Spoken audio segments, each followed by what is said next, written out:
Like if you notice, most of the women he date are like small framed. You see?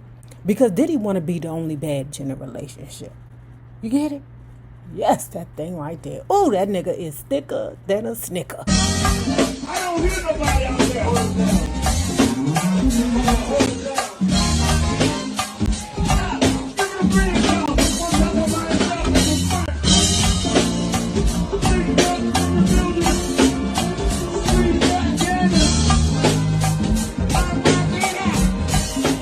So we doing the hip hop Helen of Troy.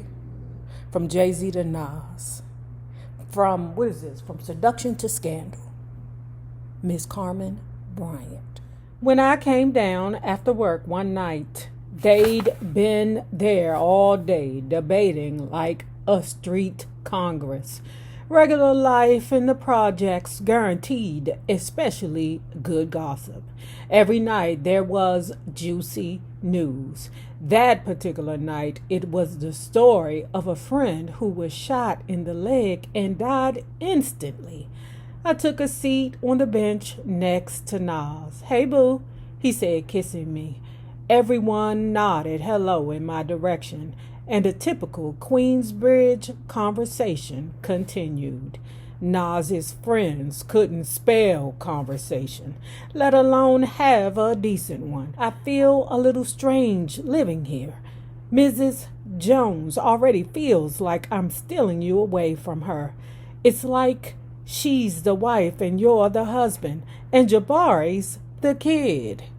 You know how I feel about them mammies who utilize their sons as their niggas. I'm the mistress who disrupts the family. It was one of those insecurities you give voice to in the hope that someone will refute it.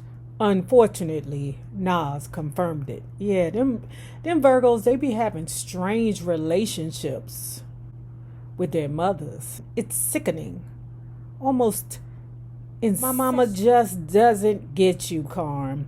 You get things done, pulling yourself together every day for office work, meeting new people and taking care of what you gotta take care of. I'm her son. You know how mothers are. You forget I have a brother. Shasha's not like that. Why should a mother be? This is what the vicious cycle is, honey child. Every time the woman find a man and then the man get rid of her, she go back to her son or bulldog or whatever it is that's taking care of her or representing her ninja when a ninja isn't there. All right? Because that's how life is, you know. Because bulldaggers can be a husband too, to their mammy. You know I love you, boo. Don't let it bother you, Nas said, slipping his hands under my t-shirt. You're perfect. How did I get so lucky to find a tiny girl with a big butt? His hands felt so good on me. But what about your mother? I whispered. It was an empty protest. I was already sliding down onto my back. We made hoochie coochie as quietly as we could. That's going to be a problem for Nasir forever. His mother trying to be his girlfriend is going to be a problem to every bitch. I bet you Khalees would say the same thing that Carmen would say. His mammy thought that he was her man. With all the gloom in the projects, any departure from the everyday routine brought excitement to Queensbridge. CQB is not really a project. It's a city unto itself, a microcosm. And because people are so packed together there, gossip is as good as having something printed in the paper. You know who else is from that area? Roxanne Shante. So the whole place was buzzing months later when news broke that Mobb Deep would film the video for Shook Ones Part 2 in Queensbridge, and Puffy was going to make a cameo appearance. When Puff showed up for his part in Mobb Deep's video, you'd have thought the President of the United States had arrived. Little kids, friends, store owners, even grandparents all flocked down to the set. Everyone tried to stay visible, hoping to get a little shine from the spotlight fixed on Puffy. The crowd was buzzing with excitement. "This is some BS," Nas said. I couldn't believe how pissed he was. Nas was livid that Puffy was getting such a reception from his hood. Hold on, pause, time out, time out. Throw the flag. Nas, I know you ain't jealous of It Must Be Jelly, 'cause Jam don't shake like that, did he? Have you looked at his thighs?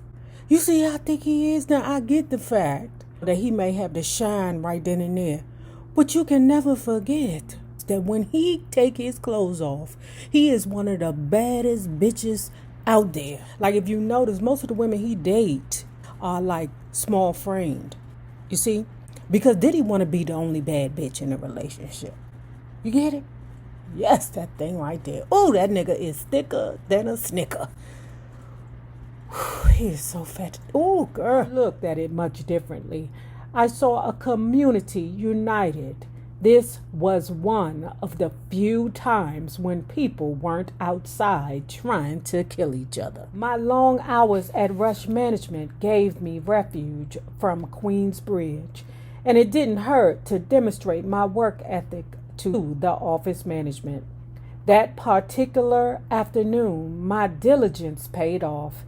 Def Jam Chief Financial Officer Marianne Drummond called me into her office to discuss a new full-time position that had opened up in the finance department. She had noticed that I was always early and stayed late without any complaints. The new position included a pay raise in my own office. My job was to make sure that the staff and all vendors were paid on time. I was cool with everyone, but had favorites, like Nikki D. Nikki was a little rough around the edges, but at heart she was extremely sweet. Like everyone else at Def Jam, she thought Nas and I were the cutest couple ever. And Redman, now he was my ninja. The first time he came in to pick up his check, he leaned over a little scruffy and slid me a bag of trees. For you, he said, that goddamn Redman. Gave her some mushrooms. Child, it was her and somebody else and Redman. Child, they ate their mushrooms and was tripping so bad that one of them ended up in the hospital. See, that's why I don't do them drugs like that. I don't do shit like that. Stuff that. Why would you want that? I don't want no hallucinogens. That's why I don't do the dipper. I ain't never even thought about doing a dipper. I don't want that. Some of them people be getting ran over by cars.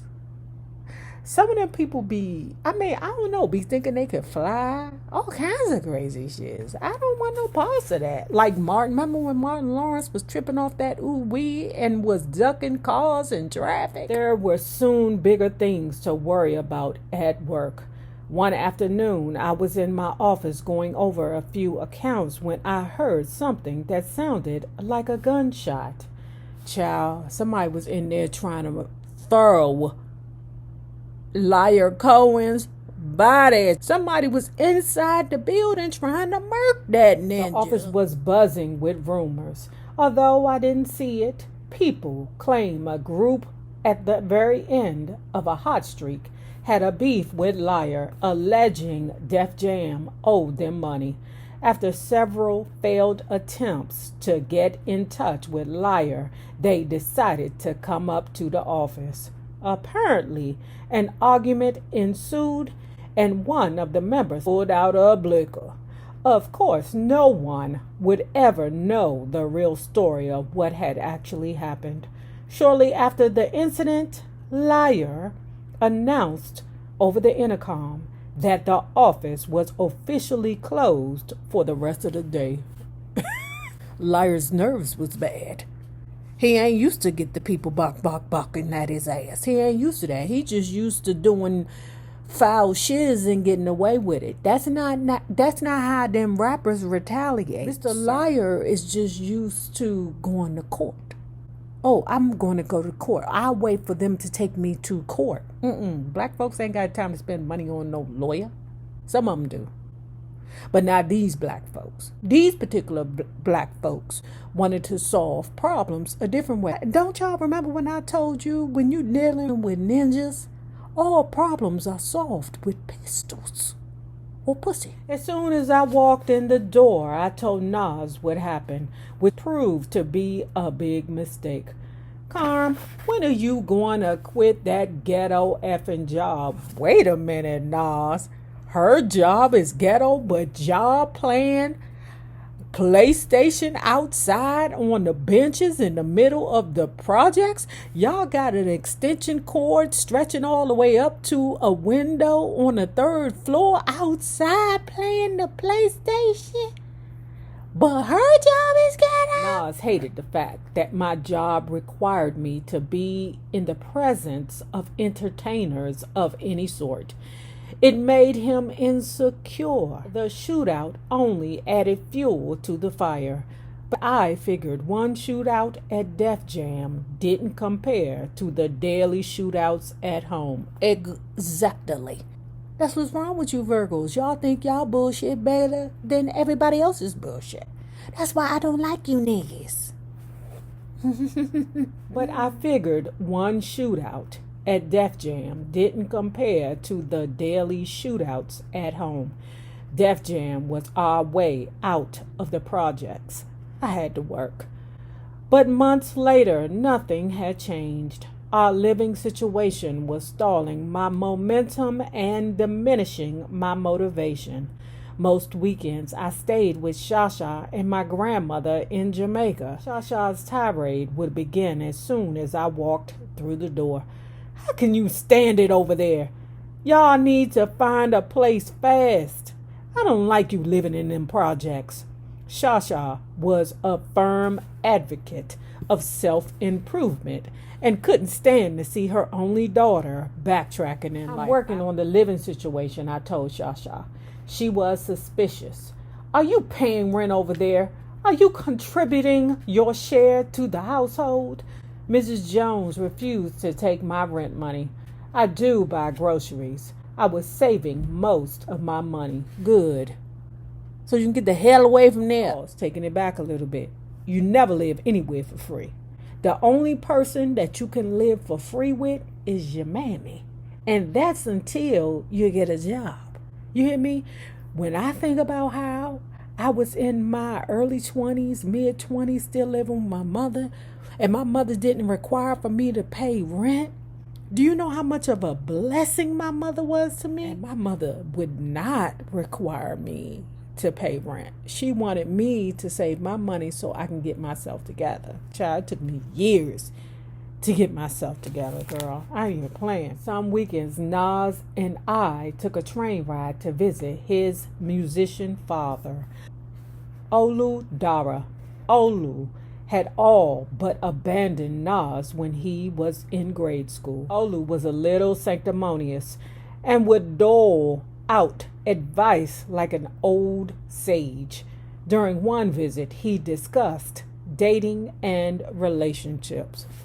Y'all, these are lessons that we all need to hear, that I wish that I would have absorbed a long time ago.